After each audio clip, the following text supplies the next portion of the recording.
Bonjour à tous, on se retrouve pour une nouvelle vidéo pour les énergies d'octobre et donc on va voir ensemble ce que nous réserve ce mois d'octobre de manière générale.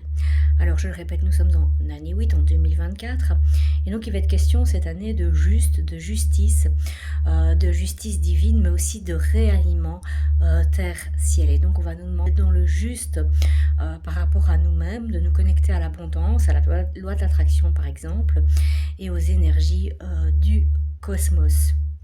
Et si on est un peu trop perché, à bien nous ancrer dans la matière, c'est vraiment une reliance terre-ciel. Alors notre sensibilité va travailler, tout ce qu'on a mis en dessous du tapis, si je puis dire, va remonter un petit peu, et on va être invité à nous ouvrir à nos émotions, mais pour les comprendre, pour les structurer et pour les analyser. Voilà, alors au mois d'octobre, le maître mot de ce mois, ça va être oser. On va être vraiment poussé à l'action. Attention à l'ego, attention à des personnalités qui sont un petit peu trop dans l'ego, mais tout est juste. On va nous inviter à agir par rapport à ce qui est juste pour nous.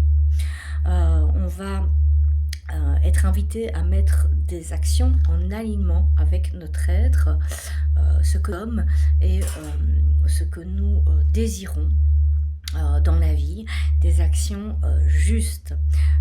Il peut y avoir des freins, il peut y avoir des... Enfin, il peut, c'est pas non. Hein. Il y aura des lourdeurs qui vont être très intenses, très violentes, même parfois. Au niveau émotionnel, il y a beaucoup de karmique, il y a beaucoup ancestral et familial. On va être vraiment... on va nous inviter à travailler le lien relié à la mère, à la famille, et donc à repenser, à retravailler la structure familiale, à les libérer de toutes nos croyances, de tous nos carcans. Voilà, une croyance, c'est un programme qu'on a mis dans notre tête, dans notre ordinateur central. Donc je recommence, je ne sais pas. Voilà.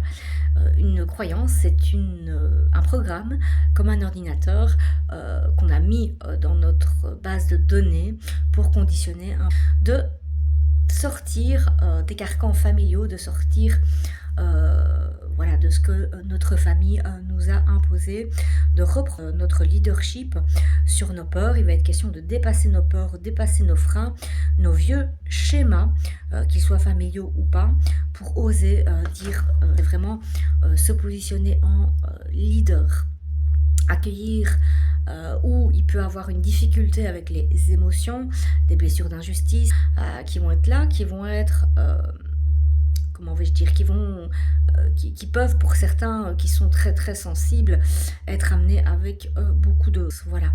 On va nous demander de rester vraiment dans notre alignement. Les actions en justice peuvent être retardées. On va nous demander d'accueillir et de créer une nouvelle structure familiale, quelque chose qui est juste pour nous, quelque chose dans laquelle on peut dire je et on peut penser par soi-même. C'est vraiment ça, penser par soi-même. Donc j'ai dit les structures familiales. On peut aussi être invité à transmuter des liens où on a une maman qui est envahissante, qui est possessive, pour rétablir un lien qui est plus juste avec nos valeurs et avec ce que nous sommes. Attention mentale, on va avoir besoin de compréhension par rapport à ce qu'il faut faire, on va être dans la réflexion, on va être dans l'analyse et surtout par rapport à nos émotions. On va tenter de mettre de l'ordre dans nos émotions. Il y a beaucoup d'hypersensibilité. Ça peut travailler plus et créer des conflits, comme j'ai dit tout à l'heure, qui peuvent avoir un caractère violent dans les mots. Voilà. Et donc vraiment, ça va être un mois où on va être poussé à oser, à mettre des actions nouvelles par rapport à nos structures familiales d'antan, mais pas que, par rapport à des mémoires ancestrales, par rapport à des mémoires de clans, d'accord. Donc on va se sentir enfermé un petit peu dans ces structures qui nous correspondent peut-être plus, d'accord. Ce que on aura peut-être envie de dépasser certains schémas familiaux. Voilà, je vous ai tout dit, je vous laisse. C'est une vidéo qui est un petit peu plus courte, mais tant mieux et je vous souhaite un très bon mois d'octobre.